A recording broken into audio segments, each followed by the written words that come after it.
Welcome to the second session of the day. I hope you've been enjoying the event so far. Yes? Awesome. We have a fantastic session for you today, Decoding Data Analytics. And joining me is Saravanabhavan. Hari is the Vice President of Global Analytics at Concentrix Webhelp. He has over 20 years of experience. Going back, he started his career in advertising, where he was working with contract advertising. He's worked with some great brands, B2B brands as well as B2C brands.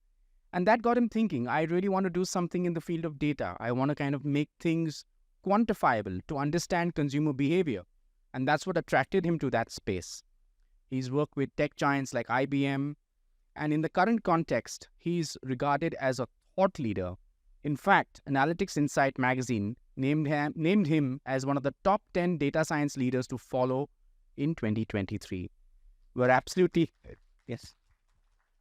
delighted that Hari has made time in his schedule to come here and talk to all of you today. So do make the most of this session and all the best. Thanks, Hari. Thanks so much, Amit. Forget all that Amit said, right? I'm going to just make sure that we have a good session, keep it interactive. I don't want to bore you guys with too many slides and stuff like that. Whatever questions you have in your mind, please ask those questions. That's more important. There's no wrong question. Okay? Even if you just feel, should I do something like that? It's okay. Just ask the question. That's the most important thing. And, the field that we're talking about, data science, analytics, is actually a field like that, right? There are no rights or wrong in data science and analytics. It's an ever-learning field. And if you get that as your perspective today, I think you all will do well in your careers, right? So without much ado, we're going to move on. I'll walk you through probably 4 or 5 slides just to set some context on what this world is all about, looking at it from a very different perspective. You're looking at it from a student perspective. Somebody said, I want to build a career in data science. Somebody else wants to do something from an information technology standpoint, right? I'll give you a perspective from the other side as to why would people really want you, right? What are some of the things that people enjoy doing in this space, right? And then once you get through that, we can do some Q&A, okay? See, if you look at this slide, on the right-hand side, you pick up movies, right? You're on Netflix. You're on different, OTT channels. On the right-hand side, you're trying to book an Uber. Now, what goes behind this? How does this really work? What are some of the components that actually go where each one of you, if you are in part of this world, you can actually influence this, right? At the very base level, there is data being collected. So look at Netflix, look at Uber, look at Ola, look at any of these, channels where you interact. You're sharing data. The data is getting processed. There's recommendations being made, right? And it's just making sure that everything is getting personalized for you as an individual, right? So the heart of everything in data analytics is the word D, which is data. Honestly, my first call out to you guys is, if you want to make a career in data science and analytics, respect data. Okay? For those of you who follow sports and follow cricket, I always, talk about this. The famous Sachin Tendulkar used to always say, you first respect the pitch. All right? If you respect the pitch, you will play well. Similarly, respect the data. And the reason I'm saying this is, when you look at data sciences, a lot of people think that, look, I'm going to build some great models. I'm going to really make some big impacts, so on and so forth. But your career should really start from the data side. You got to get comfortable looking at data. You got to get comfortable analyzing data. So the core piece of, understanding what data is probably where you really start. Okay, so just make sure from a career perspective, that's where you are. Now, going back to the previous example, right, whether it's the Uber piece or whether you're looking at the Netflix personalization, what is it that we really do? We use AI. I think somebody here spoke about AI. I don't recall. So you use AI, which is, artificial intelligence from a platform standpoint to really drive the recommendations. You use something called machine learning. What's machine learning? Can somebody put their hand up and teach me what's machine learning? Anybody? Yes, go ahead. Teaching a machine to perform a specific task. Part of the answer, yes. Anybody else? Okay. So you're right. So, you're teaching a machine how to really work or think like a human being, but also do it repetitively, right? That's what machine learning does. So you don't do it every time, manually. You do it once, you train the machine, and on an ongoing basis, the machine learns. That's why it's called learning. And it makes sure that it optimizes your output. Okay? When you do an Uber booking, over a period of time, there is a machine learning algorithm on the back end which understands who you are. It understands your preferences, right? That's the learning component that comes in. Uber has got a platform called Michelangelo, by the way. Okay? It's a machine learning platform which allows you to do everything, right from booking to giving ratings, to understand which driver treated you which way, so on and so forth. All of that is really encased in one platform. Okay? And that's what really machine learning is all about. And obviously advanced statistical analysis, right? If you want to do things like forecasting, if you want to know what Hari would like as the next movie to see, the system should know, right? It needs to forecast. And that's where advanced statistical analytics will really come through. Okay? Now, what do you use for that? You use data. All the data that you interact with, with any brand that you're looking at. Look at Amazon. Amazon has all your data, right? It knows who you are. It knows what you purchase. It knows which web page you visited. It knows where did you drop off by not purchasing.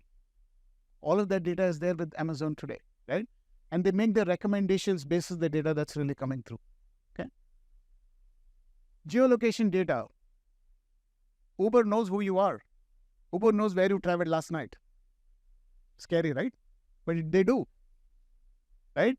So, that the data component is really, really important for you to know and really play with, right? If you look at the bottom of the slide, these are some of the, applications that come through. Today, when you want to do, if you want to apply for a credit card, there's a lot of data analytics that goes through. When you fill a form, people on the back end are going and assessing to say, should I really give that credit card to this person? Is he or she worthy to really pay me back if I extend a line of credit to them, right? So recommendation engine like that. Similarly, a lot of chatbots. When you have an issue with an Amazon order, you go on chat and you're interacting with Amazon as a brand. All the data is getting collected. What is that data called? Anybody can take a guess? Yes, no? Sorry, I couldn't hear. That's not metadata. Metadata is basically you're tagging your data. That data is called unstructured data, right? When data is not in tables and structured form, it's called unstructured data. When you look at an organization today, more than 70% of an organization data is unstructured. Only 30% of the data is structured, which is where things like NLP, if you guys have heard about it, NLP, Gen AI, all of these are very, very important because you're looking at unstructured data that you can analyze, because the 30% of the data will hit a roadblock. Beyond that, where do you go? You have to start looking at the 70% data. A good example is, of structured data is Hari came and spoke here. I had one conversation. That is structured data. What Hari spoke here in the conversation is unstructured data. So unless and until you don't mine that data, you don't know what happened in the conversation, right? And that's what the world is really moving towards. So as data scientists, as business analytics professionals, you've got to have your eye on what is called unstructured data. Okay? Computer vision, speech data, email data. All of this is unstructured data, and that's where the world is really moving on. Okay? Some of the other outputs that you can think of is, for example, ease of payment, Paytm. You do a lot of analysis. So you know that, hey, when is the next bill due? Is the person going to pay or not? Can I prompt them with a discount? Can I give them an offer? Right? How does all of that work? All of that is because the analysis that you do on the back end to say, if I give a promotion to a particular individual, they might probably use my gateway. Okay, so at a broad level, those are really the use cases on data analytics. This is my favorite slide. I've been using this for 10 years, guys, and it's not changed. I don't know if you guys know about the blind man and the elephant story. Do you know? No? Okay. So there is I'm sure Amit would know. At least my mother taught me that story. The blind man and the elephant story is, if you have blind men, right, and they touch different parts of the elephant, each one of them has a very different view of what they're touching. Unfortunately, data analytics is the same way. Somebody thinks it's reporting. Somebody thinks it's data sciences. Somebody thinks it's NLP. Somebody thinks it's computer vision. Somebody would say, no, data analytics, all Gen AI. Okay. So you've got to be very clear that, even today, after it being in existence for almost 20 years, there is no singular definition for data analytics. Okay. That's good as well as bad. Good because it's an ever-learning, evergreen field. Every year, every month, you're adding something new. For those of you who are really following the space, you would know that Gen AI was not there. Actually, Gen AI just finished 1 year. Okay, we just celebrated 1 year of Gen AI in December, right? It wasn't there before. Nobody knew what OpenAI is, right? So from that perspective, it is a slightly complicated science. So if somebody tells you, look, I understand everything in data analytics, you can give them a hard look and say, are you sure? That includes me as well, okay? Because it is really an evergreen field and people are really reinventing all the time, okay? So what is analytics? It's really a combination of everything on top of the slide. It is reporting, it is predictive modeling, it is being prescriptive, it is recommendations. It's all of that put together. Okay, point number one. Point number two, analytics is not a solution. It's not a point solution where you say, this is what analytics is all about. In the organization context, it's a journey. It's a journey where corporations, enterprises are making sure that they use data to drive meaningful impact. Okay? Whichever field you pick up in data and analytics, please remember, at the end of the day, you're using all that data to process something and drive impact for your organization. What could be the impact? The impact could be to do things better. You're doing things in a particular way. Can you do that better? It could be to do different things, which means you're not doing something today, right? Can I do that just because data analytics is there in the organization? Or it could be for complete transformation. Okay? So the first piece of what I said is called efficiency. How do I improve, right? So that's the way you call that is making things better. Doing things different is effectiveness. How can I be more effective using the data, right? And transformation is, we used to never do any of this earlier. Can we now do this in a very, very different way and really think about bigger things? Okay. When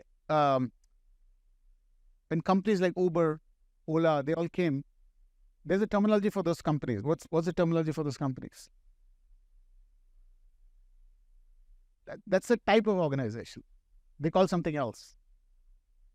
What do you call Googles of the world? What do you call Netflix of the world? Sorry? I can't hear you. Somebody has to speak up. It's okay. There are no wrong answers. Don't worry. No. They're called digital natives. What does digital native mean? What does native mean? Native means you belong to a particular place. What does a digital native mean?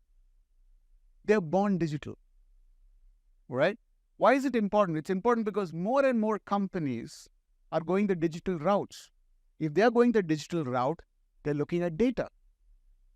If you pick up a career where you're going to play around with data, you're never going to be out of business. Right? So these digital native companies are really focusing on making sure that, one, they collect all the data the right way, process the data the right way, use data to drive all their actions. Okay? So being digital native, even from a mindset standpoint, is very, very important. So everything that you're looking at it from a digital perspective or a digital native perspective as an organization. Okay? So when you look at analytics from that perspective, everything that is there on the bottom of the slide is what a digital native organization will do. Earlier, for example, people used to say, I don't know how many people will quit my organization. Today you would know. How would you know? You would know because you build models around it. Right? You say, in very simple terms, it is a why, which is a combination of multiple X's. If Y is your attrition, the multiple X's are the factors that is driving the attrition. Salary could be one. Travel time could be the other. Location could be the other. Right? Shifts could be the other. So on and so forth. So you know how to define your why. So something as basic as attrition to something as complicated as forecasting what could be the amount of sales that you will have the next month is all done by data analytics. Okay? So when you're looking at data analytics, my request to you is think about the outcome.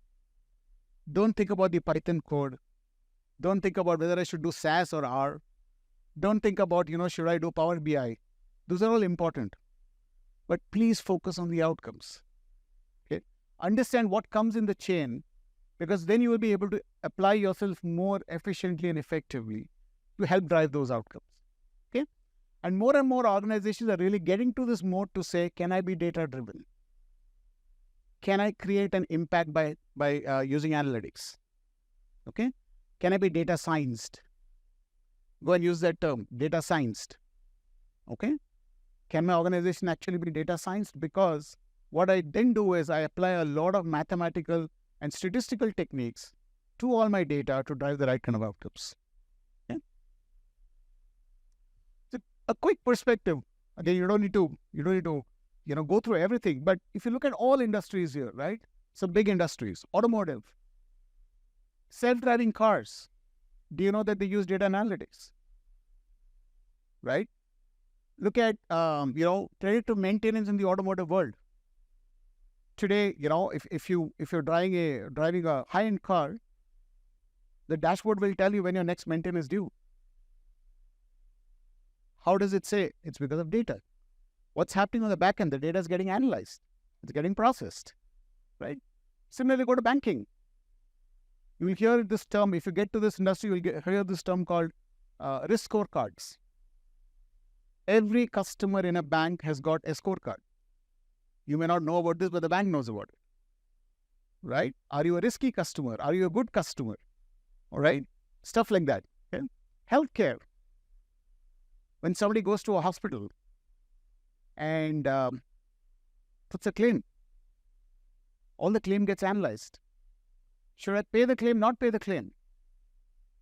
Right? Is the person looking to fraud me? All of that is really part of data analytics. It's called payment integrity. Right? So a lot of things that's there on the slide is actually in the back end is a data and analytics intervention that you and me don't see. Right? So the world of data analytics is far more widespread than what we think about. The other part of all of this is also remember you do data analytics on a day in, day out basis. You just need to apply it in a different context. I'm sure everybody thinks about how much did I spend this month? Right? You're looking at data, you're analyzing. Where did I spend? You're looking at data and you're analyzing. What am I going to spend next month? That's a forecasting, that's prediction. Right? Now think of the same concepts and believe that if you were to do that in a corporate world, right? That's exactly what data analytics is all about. At the end of the day, again, like I said earlier, remember what outcomes you're going to drive for the organization. Okay.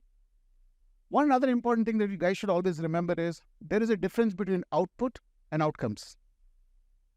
A lot of people, when they're new to the industry, they confuse themselves between output and outcomes.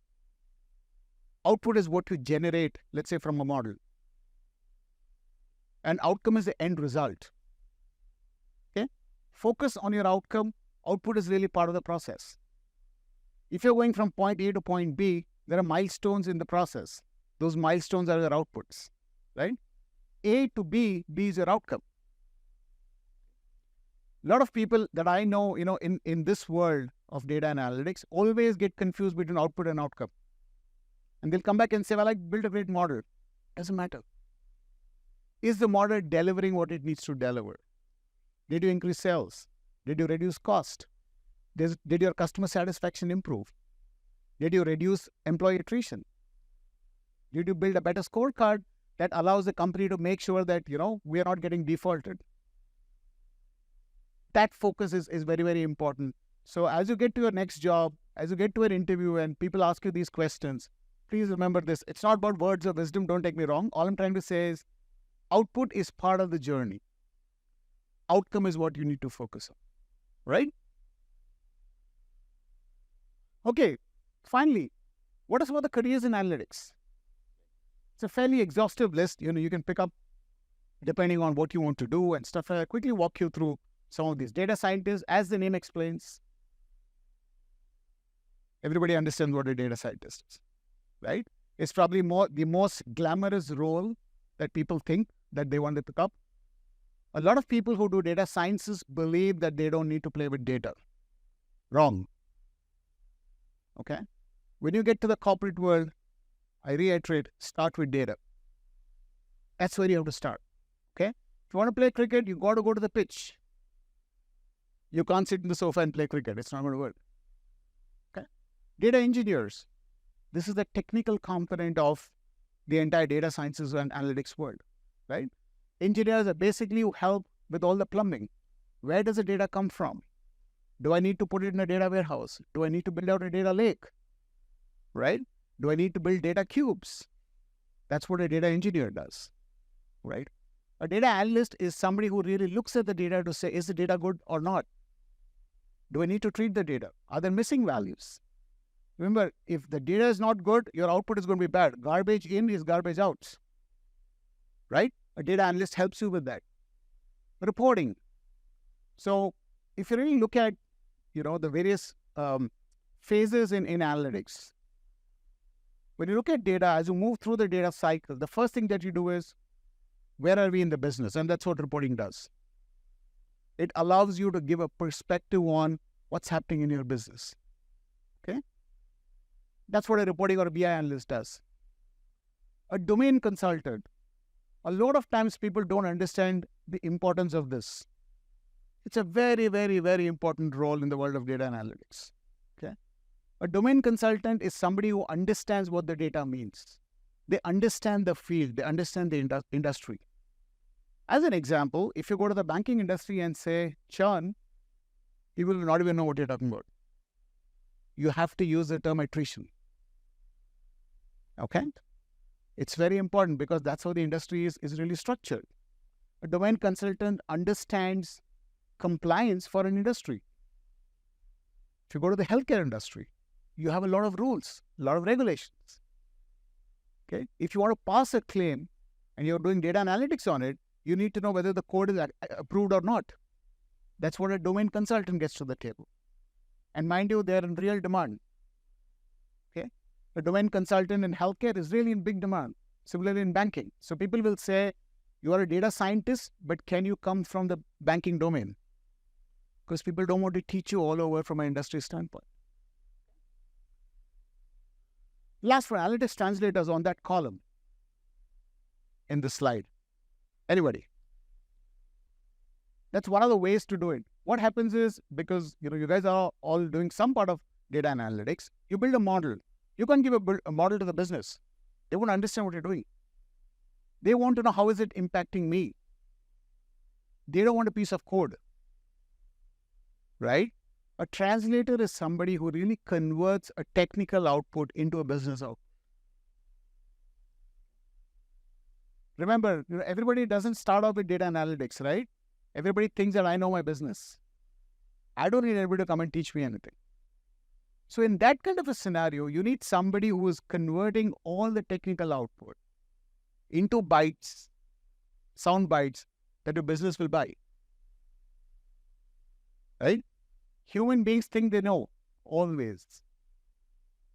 They don't want somebody to come and tell them what to do, how to do. Right?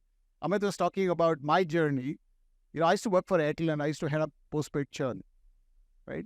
First 2.5, 3 years, people used to just wake me up in the night and say, what do you think its churn is going to look like next month? I would never be off because I knew.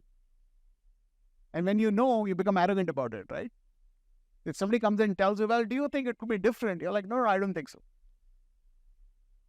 Now, if somebody needs to tell me, look, I've built a model and you need to believe in this model, they need to convince me the right way, right? And they did, which is why I'm in data analytics. Okay, so somebody came to me and said, I can build a model which will allow you to really reduce your churn. And they had to sell it to me in a way that I could consume. Correct. So it's converting everything into a layman language. So I'm simplifying, but when you go to a business world, right, it's slightly different, right? So will sales be higher? If I do a cross-sell, upsell program, will I really get my incremental revenue? So I can't tell them I've built this model and it'll come. You got to convert it into their language and say the dollars will come, the rupees will come, right? And that's what a translator typically does. Again, it's a noteworthy role. Anybody who's got a combination of business, domain, and technical skills can really pick up this role. It's touted to be one of the fastest growing roles in the data analytics industry. Okay. The last one is really more forward looking. NLP. What is NLP? Correct. Right. And why is that important? It's important because, like I said, 70% plus data today is unstructured. And if you're able to do NLP, you're in demand. Okay. Deep learning. What's deep learning? Sorry? Correct. So in the world of AI, so deep learning is very simple. Use a very simple logic for yourself. It's like a brain in a machine.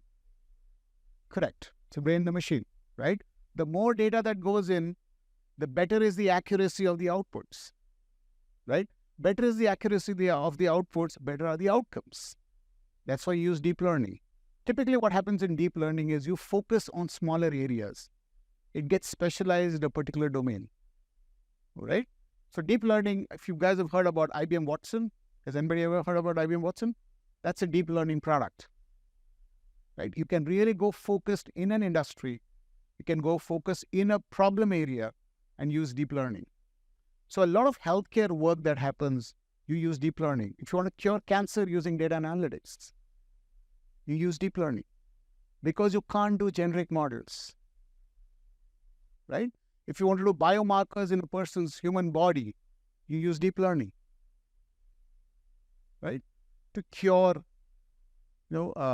difficult diseases. And finally, I would think AI engineer. So those of you who are looking at engineering as a career, AI engineering is probably going to be one of the most sought after roles, especially in the Gen AI world. So generating with limited data, something new for you to follow through, right? The challenge with that is you're looking at something which is already built. Where is the data? Who's going to pull the data? How are you going to make sure? I think somebody said, metadata, right? Metadata is basically trying to understand what data is, what the data is all about. Gen AI can only work when you're able to tag your data well. If you want to call data and if you don't understand what the data is, your output is going to be wrong, right? So a Gen AI engineer is really going to don that role to make sure that the data is in order for you to create something new and give the output that you want.